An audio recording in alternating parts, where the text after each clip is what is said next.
Choose life, choose a sport, choose a drop zone, choose a start time, choose a fucking big jump plane, choose turbine engines, speed, unlimited altitude, and endless horizons. Choose height, no low turns, and travel insurance. Choose jump tickets, choose tiny action cameras, choose your mates, choose a rig and matching helmet, choose swoop shorts and a range of fucking fabrics, choose 120 vertical speed and wondering who the fuck you are on a Sunday morning. Choose sitting on that couch, watching debriefs, spirit-saving slow-mos, smashing beers after last load. Choose standing on the podium at the end of it all. Choose a win you'll love every time. And the reasons? There are no reasons. Who needs reasons when you fly NZ Aerosports? Of course, I absolutely love the NZ Aerosports business model. I mean, come on. One glance at an Icarus fuck yeah sticker and you know it lines up perfectly with the fucking pilot mentality.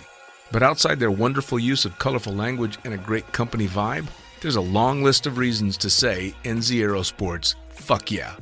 NZ Aerosports blows me away right out of the gate as a canopy manufacturer with a bold offer. They give you 10 jumps on your brand new nylon to decide if you want to keep it, swap it out, or even return it for a refund. I mean, seriously, how incredible is that? That's like getting halfway through a prom and deciding you prefer the slightly racier date that goes down faster. Seriously, they do that. If you're not madly in love with your new canopy after 10 jumps, they'll let you swap it out for another size or model, or even get your money back. And the range of canopies they've got? Man, they've got a style canopy to fit every jumper and every situation with models you know and trust, like the Sapphire 3, the perfect choice for the beginner or intermediate canopy pilot. The Crossfire 3, when you're ready to kick it up that elliptical notch. The JFX 2, if you're looking to up your new swoop game. The Leia as the workhorse and dirtwater dirt beast, or the Petra. The Petra cranks out crazy power and is nothing short of a record breaker. But hey, it's not always about speed either. Take the Kraken. Built as a low pack volume canopy specifically with wingsuiting in mind, she gives you all the performance you're looking for with the reliability you need that'll have you itching for that next formation, rodeo, or puffy cloud. So the equipment is top of the line kick-ass stuff as you already know, but how about the team? Well, the customer service gang is there to sort you out whenever you need them. Maddie and Beto are always there to help with Jen holding the reins. They're available for you at sales@nzaerosports.com, and they've got a kick-ass live chat tool on the website if you're wanting to hit someone up right away. These are the crew you're going to want to talk to get those custom orders in. With the stock nylon, once you know what you want, they'll have that shit on a FedEx truck as soon as the credit card machine says approved and get you in the air in no time. For your custom orders, you'll be able to get a time frame for building and shipping when you design it, so get to it. And demos. They've got demos in the US available from their partner Rock Sky Market. The whole US demo fleet is there with Sapphire 3, Crossfire 3, Kraken, JFX2, and Leia canopies in a range of sizes. They also offer student and tandem demos in the US. Bottom line, every step of the way, NZ Aerosports is there to get you what you need, and I personally couldn't be happier to be teamed up with them here on Lunatic Fringe. Hell, they've even got a special offer for all you Lunatic listeners out there. Just head to pages.nzaerosports.com/into the void. That's pages.nzaerosports.com/into the void and follow the instructions to register a website account with them. You'll score a discount voucher with $20 towards any purchase over $200. I mean, come on. You know you're going to shop with NZ Aerosports, so grab a little extra cash towards that buy and enjoy. The offer is good until the 31st of December, and the voucher's good for 3 months, so go register now. And now, time to get started with Lunatic Fringe Into the Void, brought to you proudly by NZ Aerosports. Fuck yeah. Coming straight from the cockpit, it's another episode of Lunatic Fringe with the fucking pilot.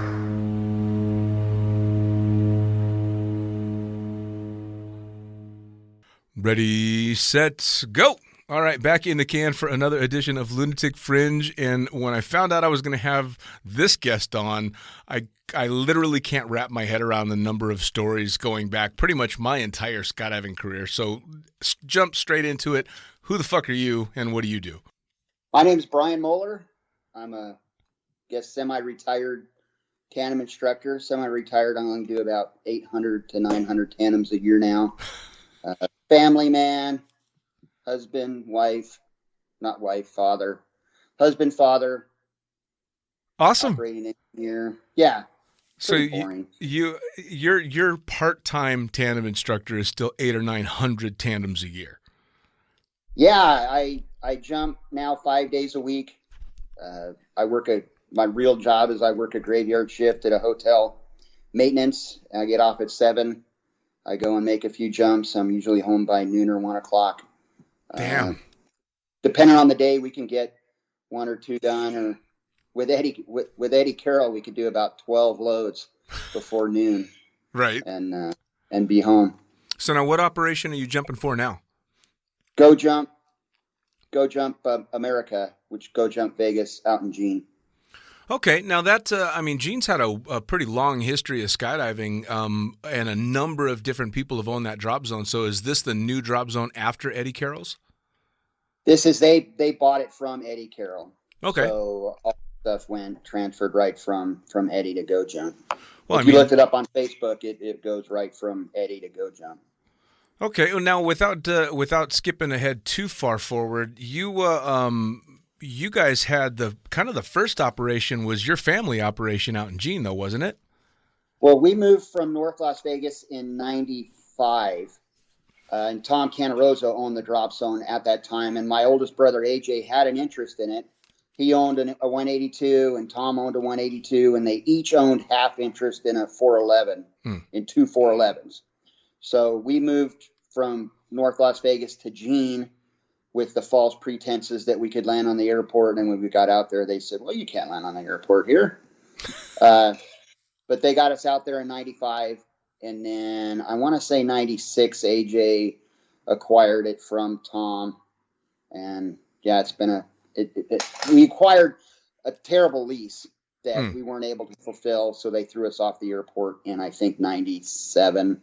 And we went out to Mesquite. And then various people have been out there in Jean, open it up. Yeah, it's definitely been a well-used airfield for skydiving. Now, how did you initially get started in jumping?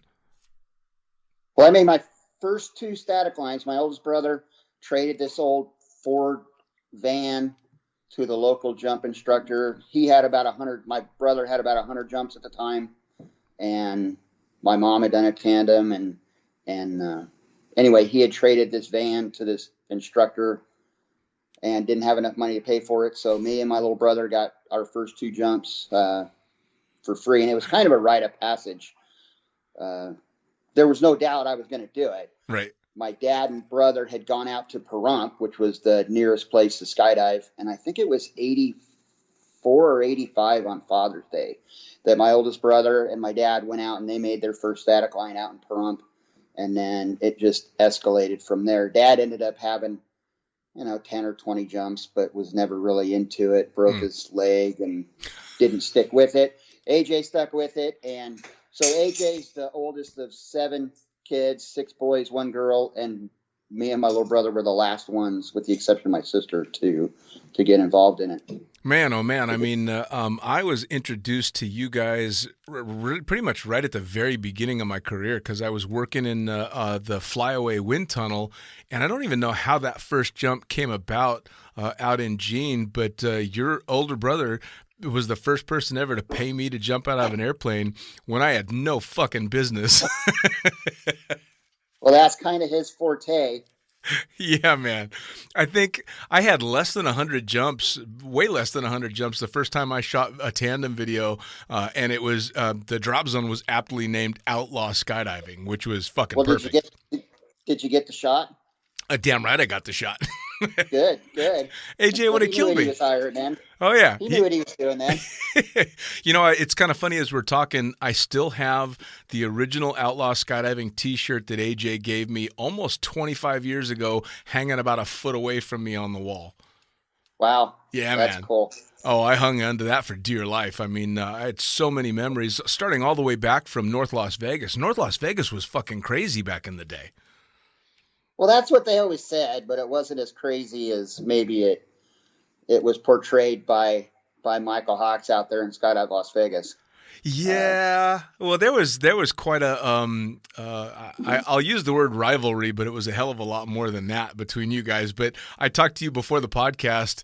There's this huge, almost folklore about this story, if you were in that area of skydiving, between Michael Hawks and kind of everybody else. And you got to tell me the Michael Hawks story. And for those that don't know, Michael Hawks used to be the owner and was the guy that started up Skydive Las Vegas out of Boulder City.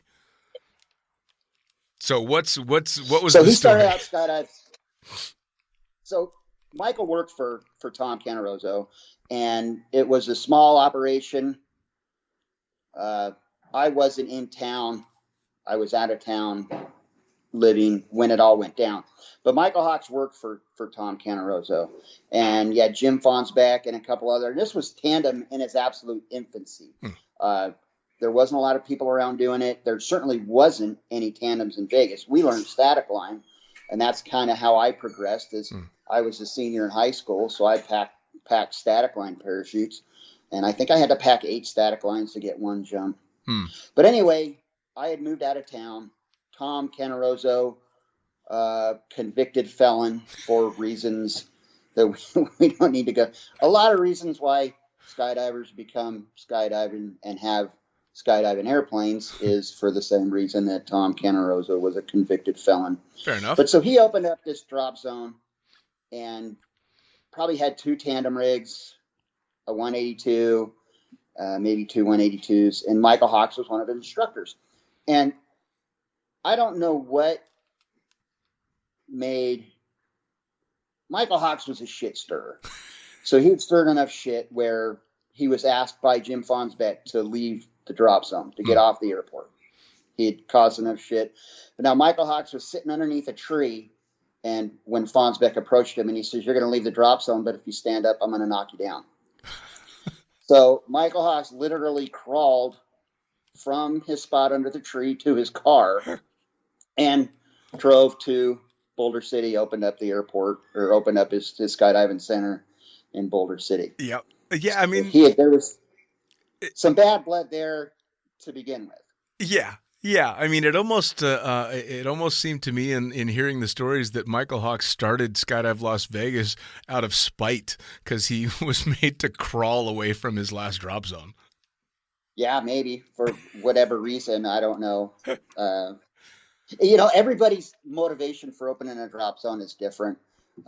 If that was Michael Hawks' motivation, good for him because he did a good job. Sure. But so there came a time where Michael Hawks had his operation in Boulder City, and Tom Canarozzo had his operation at North Las Vegas, and definitely bad blood. We were the Outlaws, and the Outlaws we can talk about that later, but we were the Outlaws for no real reason. It's kind of a cool emblem, and sure, cool t-shirts, and you wear it, and that was pretty much the extent of it. But Michael Hawks put such a bad light on what was going on in North Las Vegas, and it really got Uncle Tom's, I call him Uncle Tom now, but it really got Tom's craw going. And so fast forward a year or two, a guy that Tom knew, had been in business with before, not in the skydiving business, in the business and why he was a convicted felon. Gotcha. Had got caught, and he tries to make a deal. So he rolls over and he just starts making calls while being tapped by the FBI. So this guy calls Tom, and he's on a wiretap, and Tom doesn't know that. And they're just shooting the shit. And, hey, what are you doing? What's going on? Well, Tom says, well, I got this drop zone out in Vegas, and we're doing this and we're doing that. And it got brought up, this douchebag out in Boulder City's making life miserable for me. And the guy says, well, maybe I could take care of that for you. And Tom goes, what would that cost? And that was it. That was it.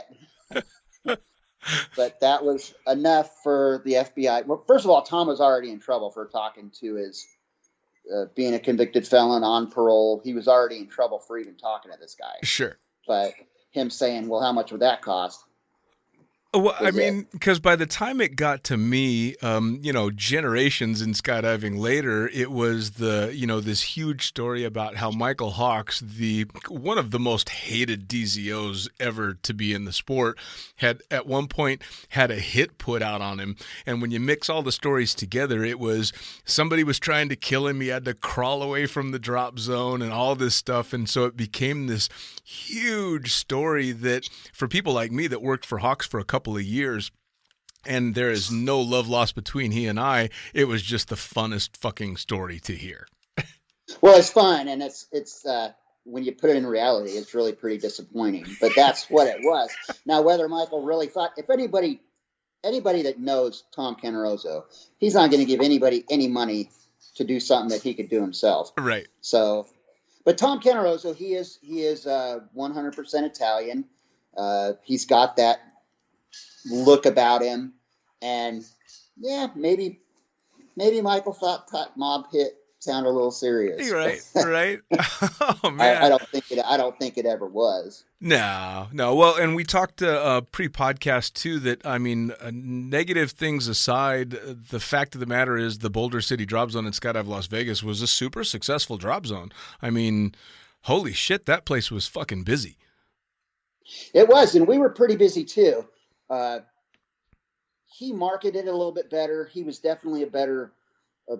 I know Michael went, and he must have gone to all the bellmen and anybody that you would run into, the valet people, because even to this day, 30 some years later, there's a certain portion of bellmen and valet attendants, of the old guys, that will say, if you ask them where do we want to go skydiving, they go Boulder City. Yeah, absolutely. Even though there's no skydiving on Boulder City anymore, but yeah, I mean, he definitely solidified himself.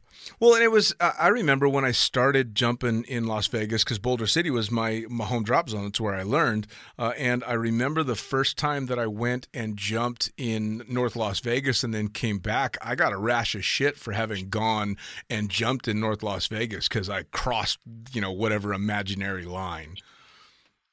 It was definitely an imaginary line made up by Michael Hawks. Yeah. And I had run into a couple times, I had gone out there because I needed some master rigging stuff done, and saw Simon Wade and Mike Burgess, and hey, I'm from North Las Vegas, and you just got the oh God, how are you still alive? Right. And one time I was at Air Mel's doing tandems for him, and Robert Browning from SLV was down there with his 4-way team, and he had gone to, who's this guy doing tandems? And as soon as he heard I was from Gene or North Las Vegas, he just kind of like, whatever. Yeah. And the funny story is about a year ago, because I see Simon Wade 2 to 5 times a year, depending on what kind of stuff I need to get done. And that got brought up. And I said, yeah, there were some snide comments and some remarks, and I'm not going to get into it. I just didn't care. I knew where it was. And he kind of apologized. And he says, I didn't like you. And I didn't like where you came from. And I didn't like anything about you. But I didn't know why. Right. And I said, well, I know why. You had no clue. I absolutely didn't take it personal.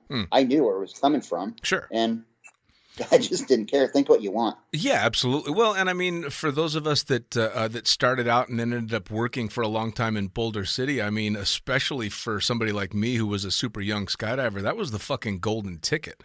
I mean, I was making a fortune shooting video.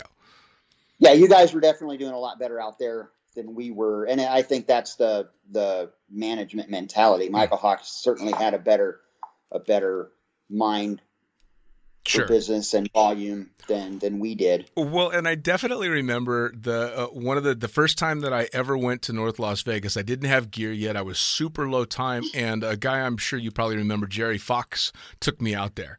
So Jerry and I go to jump, and I had to rent gear, and the gear that they had to rent were the old white flying Elvi rigs. You remember those? Yeah, it was probably. I ended up with a few of those. The old Javelin. Yep. J7s probably with big square reserves, and I say square reserves because I started out with a round reserve. But yeah, the big Mantas, probably an FXC or a Sentinel. FXC. AAD. Yeah, where you had to pull a pin or something. I think you pulled a pin, and at some altitude you pulled a pin and stuck it in your pocket. Yep. I'm not sure they knew. Now at that time I moved back to Vegas in 90. I was looking at it this morning. I can't remember if it was 94. I think it was 95, April of 95, because I was in storage in Nebraska for a different reason. Anyway, when I moved back to Vegas in 95, Tom had his business going, and that was the student gear, was the old flying Elvi rigs. Oh man, it cracked me up because they're putting this rig on me, and I had asked about the Cypress, and they point to this massive brick of a box that was on the leg strap, but nobody at the drop zone knew how to set the goddamn thing. So I don't. Yeah, we used it. I'm sure we had it on there because we were supposed to have it on there, but I don't know. Now, those AADs are the reasons why people didn't use AADs, because sometimes they fired when they weren't supposed to, and sometimes they didn't fire when they're supposed to, and we kind of go, I don't know. Yep. Didn't work. It was that same trip to North Las Vegas that I landed off. And for anybody that knew North Las Vegas back in the day, it was not a great neighborhood around the airport. Not someplace you'd want to just go strolling down the street. And I landed off in the middle of this rough neighborhood in a white RW suit with blue and pink grippers, with no fucking clue where the hell I was, thinking, this is not good. Yeah. We took off from North Las Vegas, and then we landed kind of out at the base of Lone Mountain. Yep. But I think it was 6.5 miles. And to get across, back then the 95 was just a 2-lane road. Right. And so to get across it, you kind of go up and clear, and then barrel across. I remember thinking I was going to see in the paper or on the news that there had been 8 skydivers killed in this fiery crash. And it was going to be them coming back in the van trying to bolt across 95 back then. Right, for sure. Now, so, I mean, you kind of were almost at the beginning of all the skydiving in Vegas, certainly all the working stuff. When did you decide you were going to work in the sport? I mean, did you do the whole fun jumper thing and travel a bunch, or? No, I didn't travel hardly at all. I made my first jump in 90, and I got about 100 jumps in my first about year and a half, and then I moved out of the state. And I was living in Nebraska, western Nebraska, eastern Nebraska, and I probably made total 50, then that's probably exaggerated, maybe 50 jumps in the next 3 years. But then I moved back to Vegas in 95 and went right into it, as full board as I could. I wasn't working yet, but I moved back to town. That's when I started my apprenticeship for this maintenance career. And it was always everything I've ever done. It was, how am I going to make enough money to skydive? Because I can't at this time, because I always had a house. I bought a house as quick as I could. I always had bills, and I was always going to be in Vegas. So how am I going to support skydiving in Vegas? So I always had the maintenance job. But so it was 90. I moved back in 95, made, 50 or 60 jumps that first 6 months. And that's when we started really taking off in Gene. It's probably about the time Michael Hawks was taking off in Boulder City. There was just a lot of tandems and too much work. So I got a fast track tandem rating. I didn't have 500 jumps, and I'm going to stop short on saying how many jumps I really had. But I will say that I was in the one room filling out paperwork with Ron Green, who was probably the most experienced tandem evaluator at that time. Had come up from Skydive Arizona.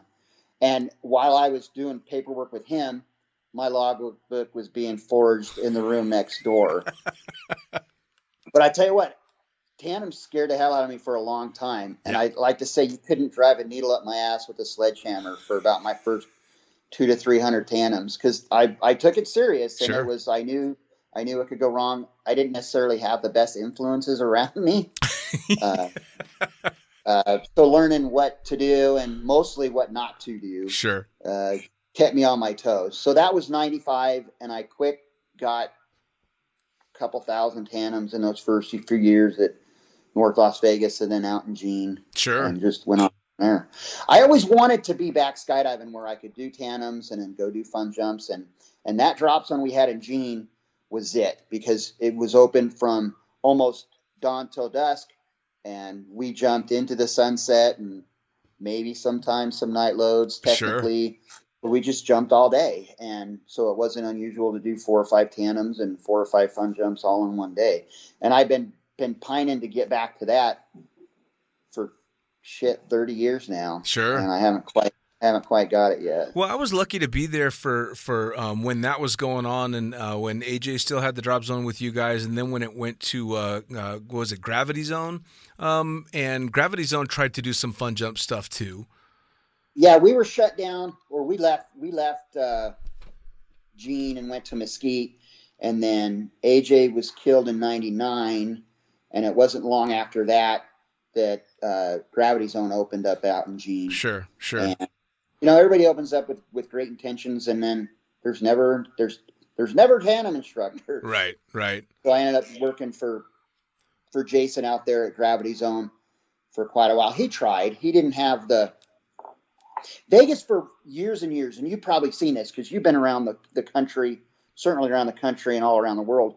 Vegas always had that reputation of, don't even bother if you're a fun jumper, don't even bother bringing your rig to Vegas. Sure, absolutely. Because you're not gonna be able to jump. Yeah.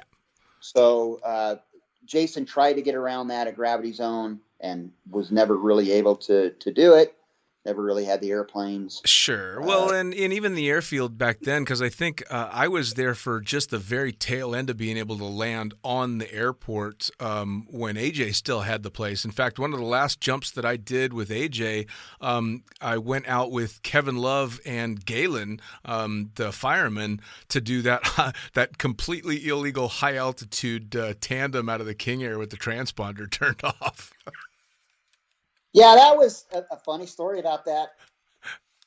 So AJ had filed some lawsuits with the county, meaning we should be able to land on the airport. Right. And it went to the FAA from San Francisco, was going to do a report. So the official from the FAA pulls up to the drop zone, and it's cloudy. The clouds are about 4,000 feet.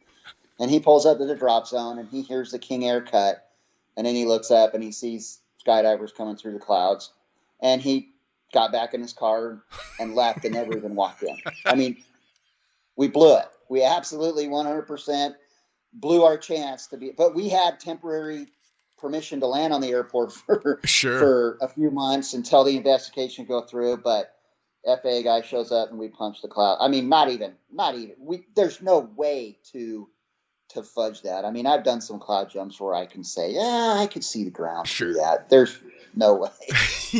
No way we could lie. And he totally blew his chance. Well, and the freaky part about that too is there's some pretty tall fucking hills, like very close to that airport. Yeah, they're about 4,000 feet. Yeah.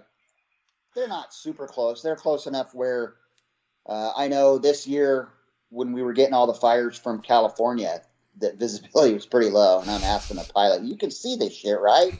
He says, "Yeah, I know where the mountains are." Oh, like, well, it's good because I can't see them. Man, oh man. So, I mean, Vegas was a weird place. It really was, and you're right. I mean, if you asked most Vegas fun jumpers where they fun jump, it's Paris or Skydive Arizona. It's crazy. For years, I would see people in parachutists, the parachutists from all around the world. And this skydiver from Vegas, like, I don't know that guy. And it's not a huge community. Right. I don't know that guy. Boulder City, I definitely know they don't know that guy. But right. This is a resident of Las Vegas that I don't even know. Well, because he jumps in Paris or Skydive Arizona. They just didn't bother. Well, I mean, I think every load I was ever on with you was a tandem load. Either I was shooting a video or I was taking a tandem. That's just what we did. Yeah, definitely. When AJ left, AJ was the last, and he left in '98 probably. When we left, there's been several come in and try. I know Jason tried at Gravity Zone. Mark Hogue came up and opened up a drop zone right next door. We call it the Great Wall, the curtain between, because it's one building. You put the curtain up. We called it the Great Wall. Yep. Mark Hogue tried and couldn't do it. And it's a hard, I don't know why it's so hard. Because so many people in Vegas I think it's the aircraft. We may be in a position now, but still, there's just so many tandems they try to do, and no one's ever going to bring the airplane capacity to be able to do fun jumps and tandems. Because tandem is still prominent out here. Well, I mean, the only time that I remember much of any fun jumps going on were on the weekends when Hawks would start up that ancient Twin Otter that he had. And then then you'd get fun loads, but that was Saturdays and Sundays only. Right. Now, Go Jump is doing as best they can, but we were jumping a pack. And we can stick 17 people in that pack. And there's days where there's only 3 or 4 instructors, so there's definitely room there. But there's no organizing. There's none of that. Sure. It's going to be tough. We are landing on the airport again. In Jean, we got a pretty decent landing area, as decent as we're going to have in Vegas. Right. Some pea gravel and throw all the big rocks out.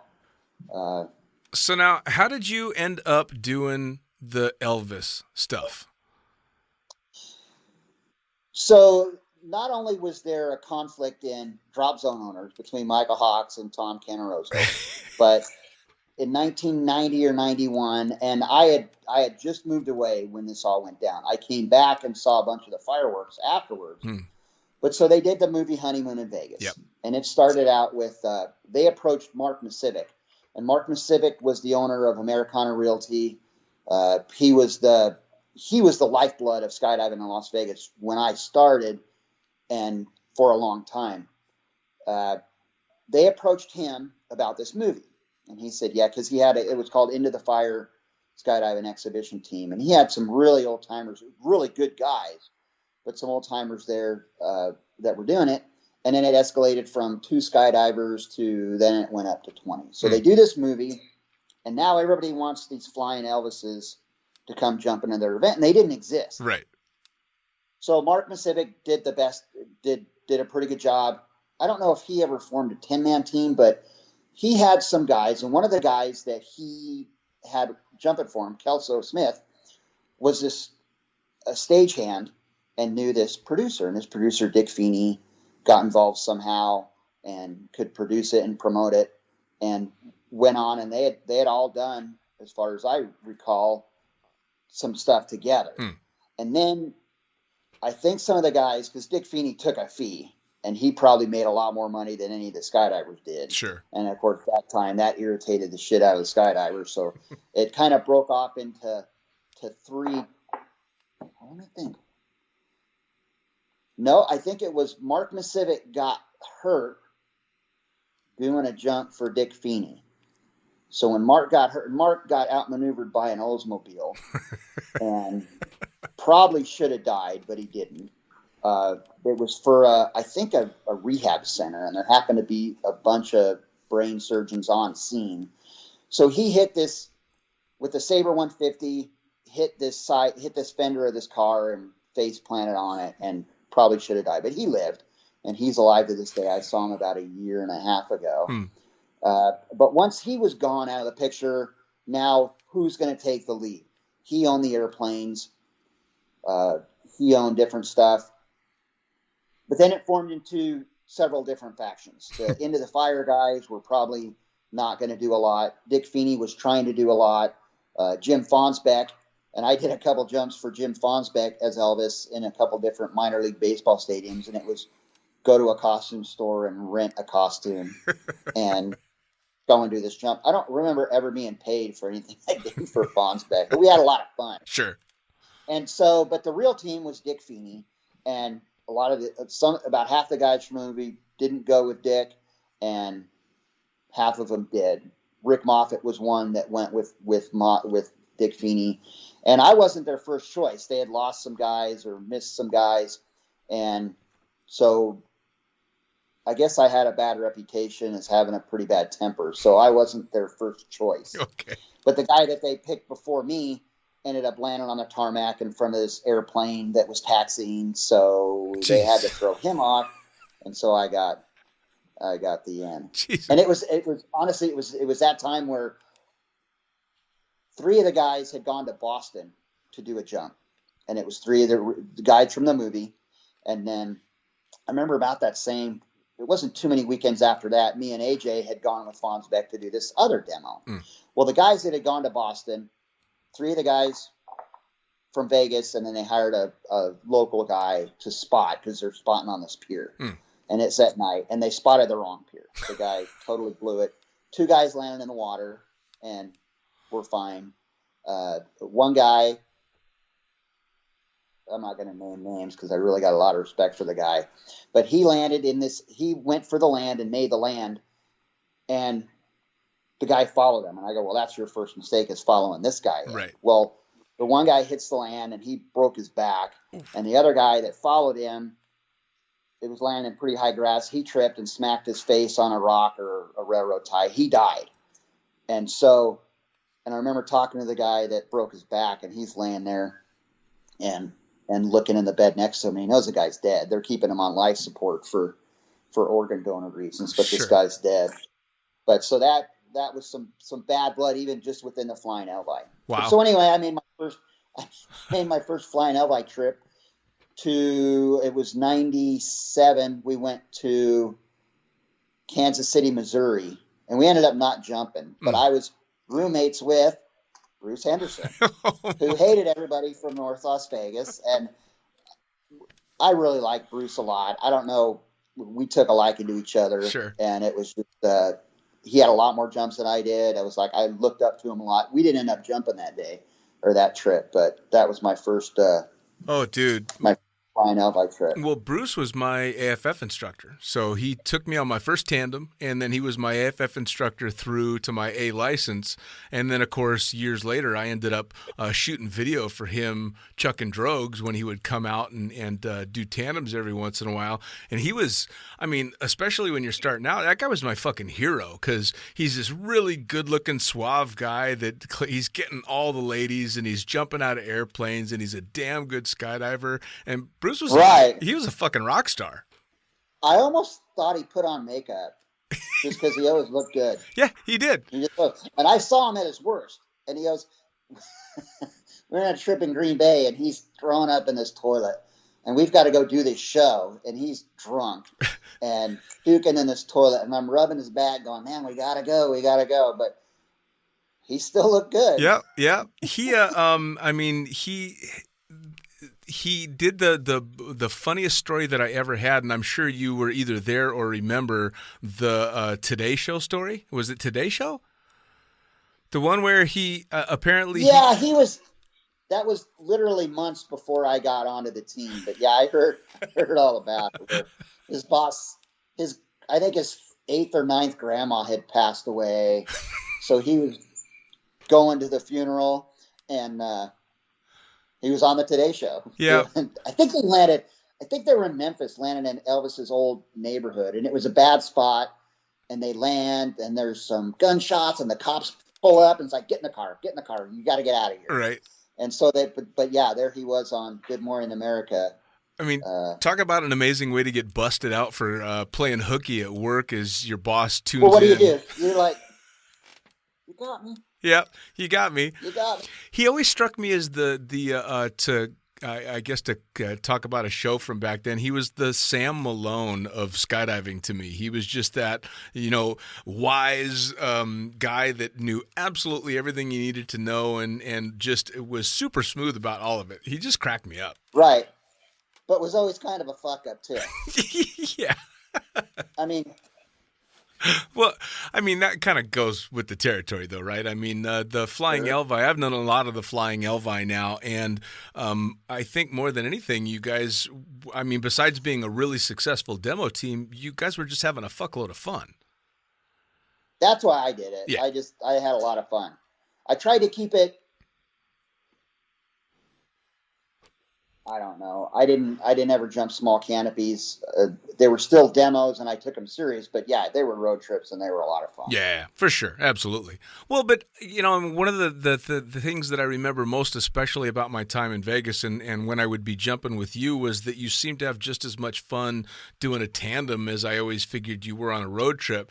You had such a such a dry sense of humor that it took me actually quite a while to realize when you were fucking around, because you'd just say shit that I'd scratch my head and then I'd end up laughing because you just slide in these great shots all the time. The other day at Go John, I said something and they're like, shit, we've known you for how many years and we haven't heard that one yet. So yeah, I still can pull some shit out of the bag. It's the same way. It's the same way. And I think it comes from, I was just so super shy in high school and never had a lot of girlfriends. But then I come out and I start doing these stand-ups and I come out of my shell and I kind of see how far I can go. There has been some times where I've gone a little bit too far and had to write an apology letter. And oh wait, come on, you gotta give me an example. Oh, it was at Vegas Extreme, and this fat slob had come out, but his girlfriend is jumping, and of course it was pretty clear she wanted anything to do with him. Right. She was paying for his way, and so we go and we do this tandem. We're just hitting it off. I'm married 22 years. I don't divulge into that, but I'll go right up to the edge of that. Right. I'll flirt and we get along and we're having a great time. And after we land, I go, well, just so you know, after this jump, you might be pregnant. And he was fucking pissed because he had no shot anymore. Right. He probably never had a shot in the beginning, but now he's pissed. So Eddie called me. It's like, you got it. So I wrote this apology letter, how we had gone. I'd said some things that I regret, and I'm sorry if anybody took offense to what I said, but I was just being me. Sure. And that happens about once or twice a year where I probably went. I mean, I probably go too far a little more than I get busted on, but a few times I go far enough where shit, now I really got to say I'm sorry. Right. Well, I think neither of us really were working in the skydiving industry when the whole politically correct way of behaving came around. Skydiving was always kind of where you went to act the fool and do it the way you wanted to. So when everybody started being very politically correct, it caught people like you and me a little off guard. Well, yeah, I don't know. Sometimes I'll say something just to see if my student's paying attention. Because if I say something that you should be offended by, and you're not kind of a little bit offended by it, and I think I can say that because I can work my way through that. Sure. I mean, I'm not calling anybody a racist or about. I mean, I'll talk about race issues, but not. I just say things to see if they're listening. Sure.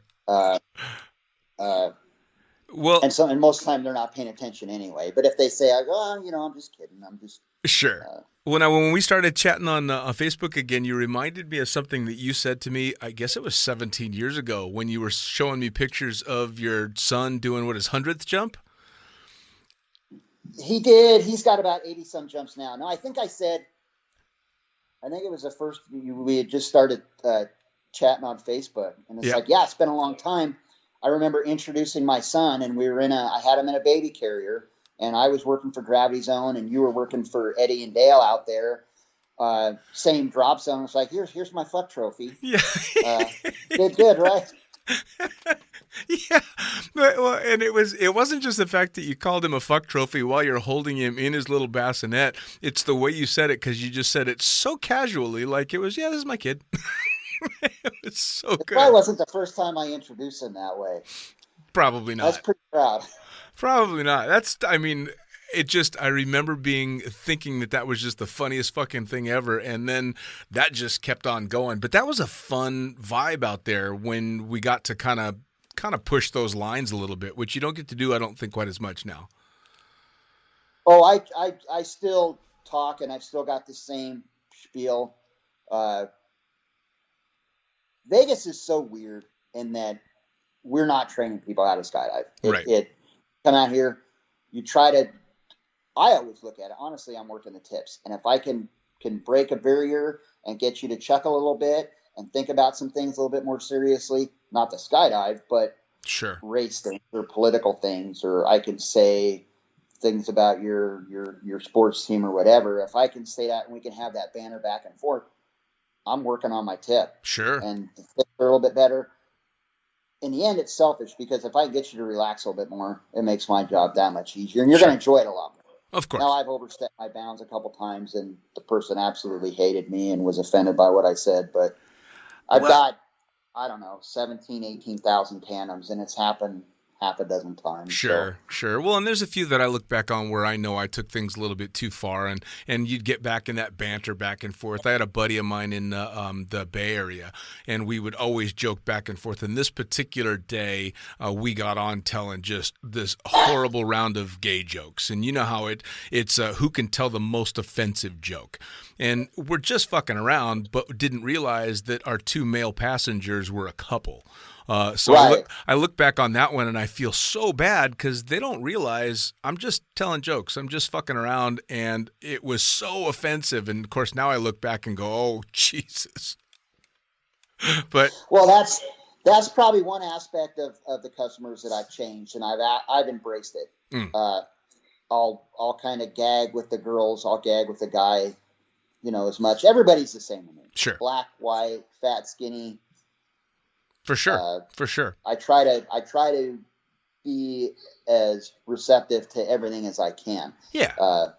Yeah. I always knew someone was gay and it's Murphy's Law 100%, where when I go to hook someone up, the guy next to me, Brad Doherty, super great guy, Australian, who never really said a lot of stuff like that, but I'm hooking this guy up and he goes, "Man, that's so gay." And I'm like, "You haven't never said that to me." And it just so happens that this guy is gay.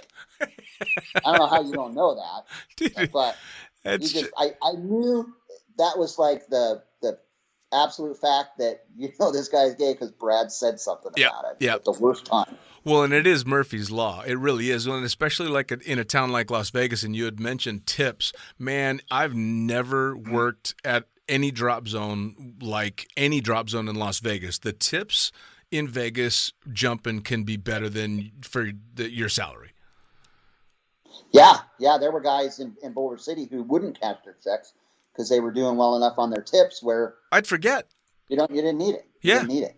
Well, we had Hawks had greased the wheels with the Japanese tourist groups, so the buses of the Japanese tourists would come out, and the guy that led the tour groups was kind of getting some on the backside. So he was telling all his passengers that it was a very honorable thing to tip your cameraman and your tandem instructor at least this much. So you'd see the bus of Japanese tourists come on up, and you knew I'm going to get $20 from every person I jump with, and I'm going to do 10 jumps today. Yeah. Trek America was awesome. Yeah. There were a couple other tour groups that were great because these guys, we gave them such a good deal. And I think, back in the day, we would charge the Trek leader $149, and he could charge whatever he wanted. Sure. And he just had to communicate with us how much do you want us to charge. So we had charged $169. And we're kicking him back $20 for each tandem. Oh yeah. And they were tipping the instructor $20 too. Oh yeah. Oh, well, I mean that's kind of. I think you almost expect that when you go to Vegas, and I mean the tandems weren't that expensive in the first place. They were definitely getting their money's worth for sure. Right. Now fast forward to Groupon, where they're getting a great deal, and they don't tip, and they don't buy videos, and they honestly don't even want to deal with you. They don't want to talk to you. They don't want to. Yeah. It's like you're bothering them. It's kind of weird. Groupon is. Well, I don't. Groupon was a horrible thing for a lot of drop zones, though, because people would start these Groupon battles between places where there were multiple drop zones in a small area, and the prices would get so low that the drop zone wasn't fucking clearing their operating costs. Right. Every Groupon deal is a little bit different. I think when Sin City, Brad Wedge, did his Groupon, I think he charged $149, but he was only getting $99. Right. But they'd sell 100. They'd sell 100 Groupons, and he got his $99. He'd have $15,000-$20,000 check from Groupon in his pocket, but now he's got to do the tandems. Sure. And I was really surprised how many people just didn't show up. I'd figure, for a $10 nail salon, maybe you don't show up. Yeah. But for $159 tandem, I would have thought a lot more people showed up. But he still only had 80% of the people show up to get those group on. That's the only way he made any money, because he's not making any money doing tandem for $99. No, God, I had forgotten that he even tried to start a drop zone out there, man. There's been so many different people give it a shot. Well, there you go. Michael Hawks' stated mission was to spite Tom Canarozzo. Brad Wedge's stated goal was to put Eddie Carroll out of business. So, which he failed miserably on that. That was, but I think everybody saw that one coming. Yeah, right. I mean, well, Eddie Carroll was probably him, and he started it with Dale Hinton. That was probably the most successful drop zone ever to see Gene. I mean, they were just cranking them out. Oh, hands down. And even, I think, to this day, is definitely not for fun jumping, but his business mantra. They went from, 2 tandem rigs in a van, and you guys used to dub your videos on a VHS tape in the van on the way back from the drop zone to the airport. That was when I was working at Gravity Zone, and you guys were out in the grass and even that, it was fun times. I mean, except for the pilot for the opposing team, when I was out there with Eddie and we got in the brawl in the men's room.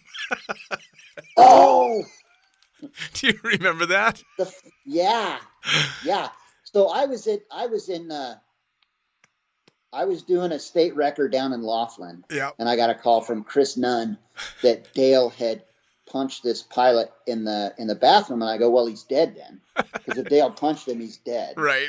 Well, Dale didn't have anything to do with it, because if Dale hit him, the guy would have been absolutely dead. No, that was me. But what was it? Did you and Derek hit him? No, Eddie came in, and while the guy was on the ground, Eddie kicked him. And that was the only mark he had. You guys didn't mark him up at all. No. But while he was on the ground, not Eddie at all. Stomped on his head and made a mark in his head. What was funny, because there was this huge rivalry going on, and I happened to be in the bathroom on my own, and he came in and started talking shit, and he ended up flicking water on me or something, and so I just punched him in the gut and dropped him down that way. But he was trying to get me to fight him because they wanted a reason to be able to call the cops. I hated that. I was working at Gravity Zone when that all went down. Yep. I hated it. I never ever saw the reason for it. No. Why do we have to? Wouldn't it be easier to just get along here and you do your jumps and we'll do our jumps? Yeah. That's what I would have thought. Taking all the strippers, we didn't have any fun. You guys were having all the fun, but well, whatever. I suppose I kind of had the pipeline on getting strippers out to skydive, so it made it a little easier. Right. Right. But yeah, that the brawl happened in the bathroom, and then when I went out of the bathroom, I think that pilot, he realized, well, shit, it was a one-on-one fight and nobody saw it, so we can't do anything, and so he came back outside and started more, and that's when he ended up on the ground, and Eddie was kicking him and shit. Right, and Eddie's the only one that left a mark. Yeah, so I know it. And then we all had to run to the police department right there in Gene, and I think everybody had a fucking restraining order on everybody else. So it was. I don't remember how that was the end of Gravity Zone, and Eddie took over their spot in the building. But oh man. I mean, a lot of shit has gone down in Vegas, which is so funny that there's so much skydiving history in a town that is really not known for skydiving. No, like we said, everybody goes everywhere else. January 1st, I took my son to Paris to go fun jump because I knew we weren't going to be fun jumping in Vegas. Yep. So, and it's mostly my fault. I can't go to the drop zone where I work and just say no. Sure. So I wanted to jump with my kids, so we went to Paris and made 5 jumps on January 1st. And well, I mean, to have a drop zone like Paris 2 hours away is pretty epic. I mean, that's where Mary Tortomasi and I did all our training for sky surfing stuff. That was all my firsts really outside of learning how to skydive happened in Paris. My first cutaway, my first broken bone, right? All the silly shit. I always heard that Paris was so cliquey You don't want to go there. And I went there, and yeah, I see the clicks, but I didn't feel any adverse effects from it. I was impressed with how much better's it got to be? You've got grass and 4 twin otters and 3 sky vans. Right. Oh, what a terrible place. Well, I used to love it when you would go down there to jump, and occasionally a Paris jumper would see your canopy opening and ask what you were putting in your parachute to get all the dust. And you're like, nah, it's just my fucking landing area. Right. That's the desert. I mean, it'd take 1,000 jumps off of all your gear, and you'd just be permanently covered in dust.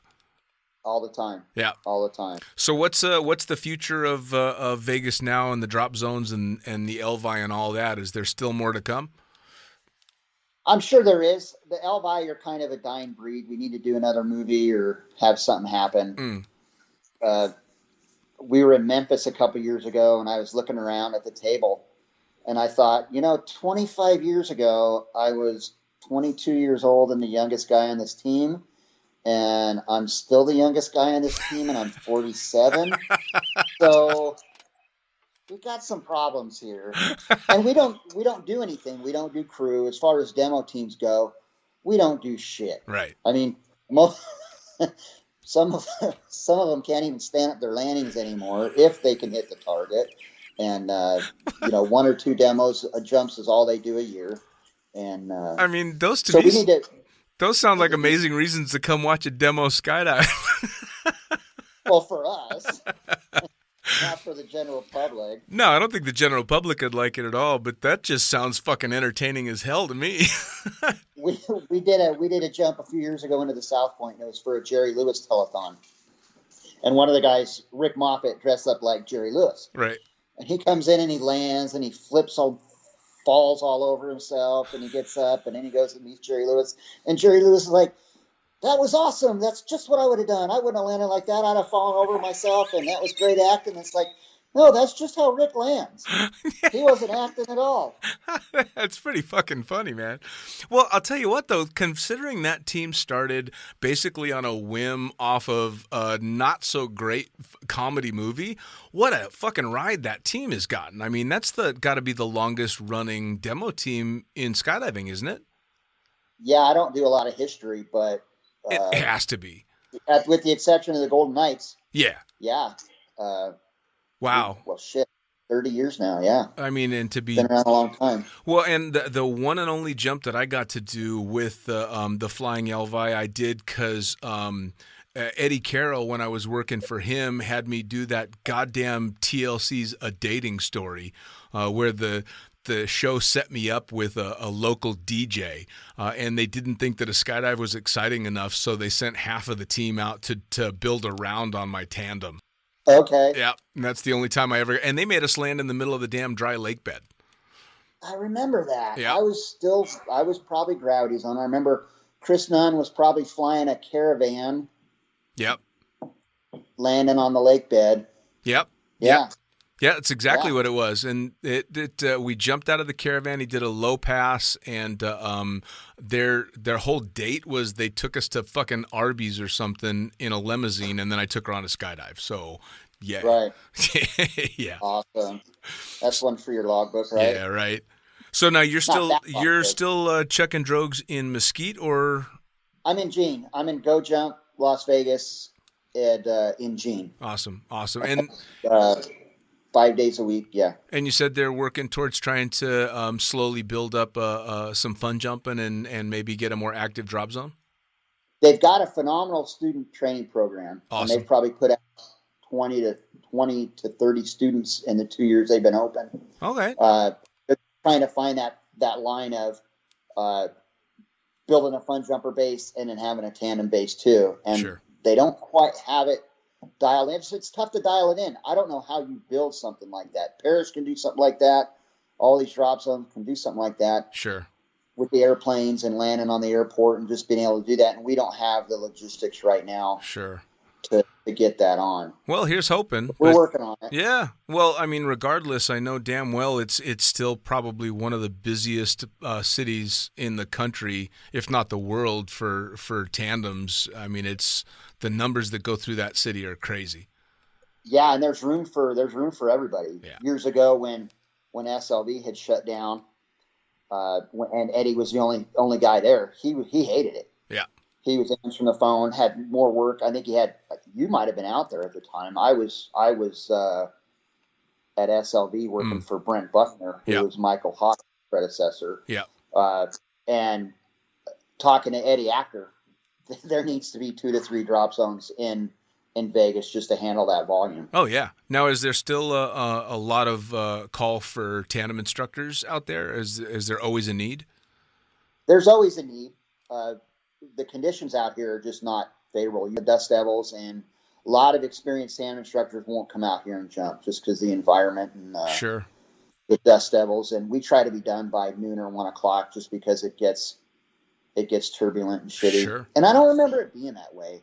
When we were out in Gene with AJ, we just jumped all day. Sure. I don't remember thinking about maybe I was young and didn't care and bones healed. Probably part of it. A lot more about it now. Yeah, well, I think the fact that I started doing everything in Vegas, shooting video and then going to tandem there, I never knew any better. So when I started to travel, I just thought all these other places were fucking amazing. Like, oh my God, the wind's only hitting 10 to 12. It's not 25 in a dust storm and you're still jumping.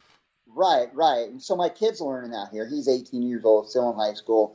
And then talking to my nephew about it, we learned to jump in this stuff, so we don't even think twice about it. Yeah. We didn't realize how bad it was until a guy with a professional swooper with 20,000 jumps comes in and goes, "Man, this sucks."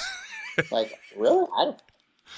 Not that bad. I remember when Mary and I competed in the 98 Nationals, the first day we went on a weather hold because I think it was like 10 miles an hour or something like that was the limit for the competition. And both Mary and I are like, are you fucking kidding me?